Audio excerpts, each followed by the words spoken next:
Hi, I'm Mark. Welcome to Android Authority. The HTC Desire series has something for almost everyone.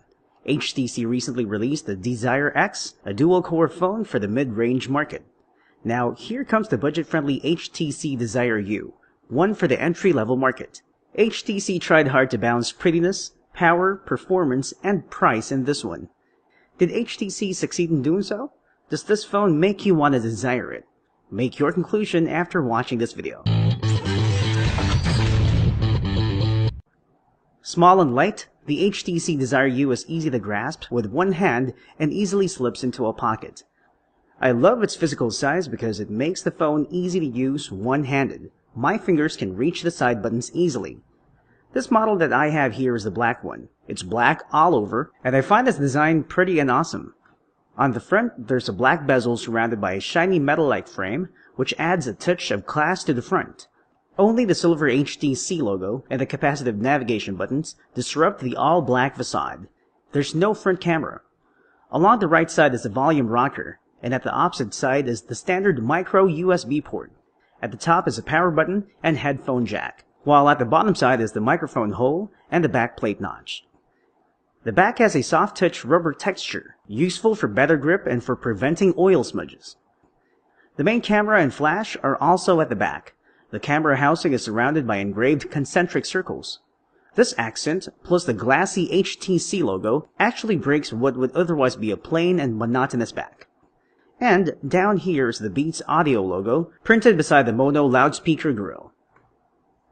What I like most about the back cover is that it's removable. The phone uses a mini SIM, and there's also a slot for a micro SD card up to 32 GB.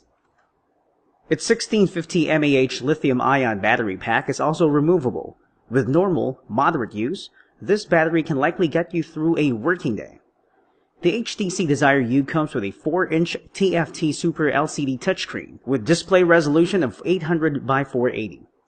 It's not exactly HD, but with a pixel density of 233 ppi, you can be sure of a crisp and sharp display. Don't expect this phone to blaze trails with its speed. You'll just be disappointed. Although the packaging says that a Qualcomm S4 chipset is inside, it's of the single-core variety, coupled with 512 MB of RAM. The GPU reported by System Info Apps is the Adreno 200. The Desire U's processing muscle is immediately observable when navigating through the phone's UI. The lag is apparent. The capacitive buttons often take a moment or two to respond. App launching lacks snappiness. Web browsing works well but lacks smoothness and fluidity. This is Android 4.0.3 Ice Cream Sandwich running right here, with HTC Sense 4.0 on top. The 5-megapixel camera at the back is quite a capable shooter, with front-side illumination, autofocus, and flash support when needed. Although it's absurd to yearn for DSLR quality shots from this phone, you do get acceptable quality shots. Shutter lag is inevitable on this phone. In my experience, it takes about a couple of seconds before the image thumbnail appears. But the shots turn out quite okay, especially with enough lighting. Colors, though, look somewhat subdued and realistic. You can capture up to WVGA resolution videos with the phone's camcorder. Don't expect anything stellar, of course. In terms of media playback, the Desire U will never be able to match the multimedia pleasures of its high-end siblings, but it does a good job at basic audio and video playback.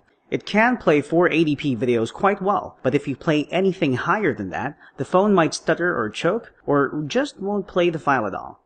Audio sounds wonderful, thanks to Beats audio technology, which does add to the fullness of bass and sound crispness. Just a tip though. Use headphones if you can. The loudspeaker produces mono sound. And never cover the loudspeaker with anything. It muffles the audio. The HTC Desire U is an entry-level phone intended for Asia in general, particularly Taiwan and China. Priced at an attractive $275, it is a budget phone designed for people who don't need the greatest, the biggest, and/or the fastest. This is not for folks looking for a phone to enjoy the bliss of HD, feel smarter with multitasking, or capture high-definition videos and photos. Rather, this is for people needing the basic smart features of an Android phone. SMS, phone calls, email, web browsing, social networking, etc. Packaged in an attractively designed phone. What do you think of the HTC Desire U? Is it bang for the buck? Share your thoughts in the comments. For more Android guides, news, and reviews, visit AndroidAuthority.com and subscribe to our YouTube channel. I'm Mark. Thank you for watching, and remember, the power of Android is yours.